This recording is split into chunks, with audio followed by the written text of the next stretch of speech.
They have no intention of paying rent. I'm not giving her a dime.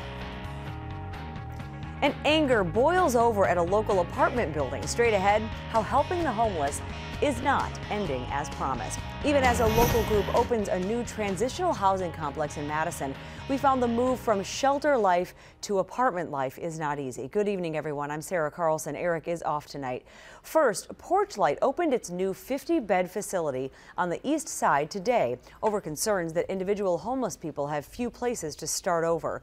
Porchlight isn't alone in providing housing. The United Way of Dane County has its Housing First program for families, saying that having a home is the only way to get back on track. They simply are not as accepting of the work that they need to do until they know where they're going to be, until they know where they're going to be putting their head, which pillow they're going to be putting their head on that night.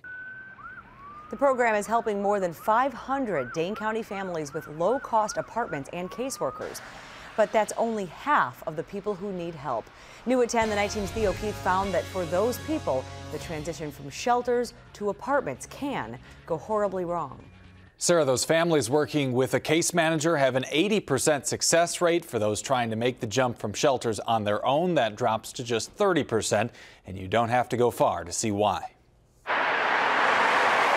Home has been anything but sweet for landlord Lori Cook and her two renters, families that started out at the Salvation Army shelter. I am a good person. I think that there's probably times when people need more than just second chances. Cook says she took a chance on Raven Fisher and Georgia Ford's families without proof of ID or proof of income. Now she claims they're $8,000 behind in the rent and facing eviction, and she's forced to sell her duplex in Windsor. They won't leave. They tell me they're not going to leave, and they tell me they're not going to pay rent. We were talking with your landlord just now, and she was saying that neither you nor the people upstairs were paying rent. Fisher, the woman on the other side of the door, tells a very different story. Why the would I not pay her? Do you think I want to be homeless with 6 kids? You know what I mean? I came from Chicago to give my kids a better life. Why the wouldn't I pay her money? Fisher says she paid every month since she moved in back in February, although neither side has documentation of that.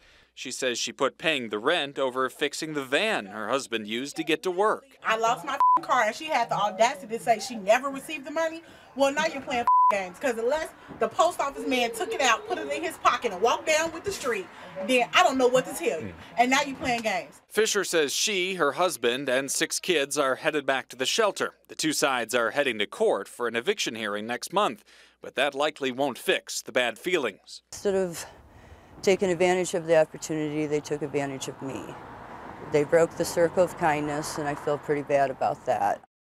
The Salvation Army generally stays out of these disputes and couldn't tell me who was right. People at the United Way say it's a very extreme example of how bad things can get if the tenant isn't working with the case manager and the landlord doesn't follow strict guidelines on having ID and proof of income. And that is exactly the case, unfortunately, between our landlord and tenant here. It's tough to see. All right. Thank you, Theo. Yeah.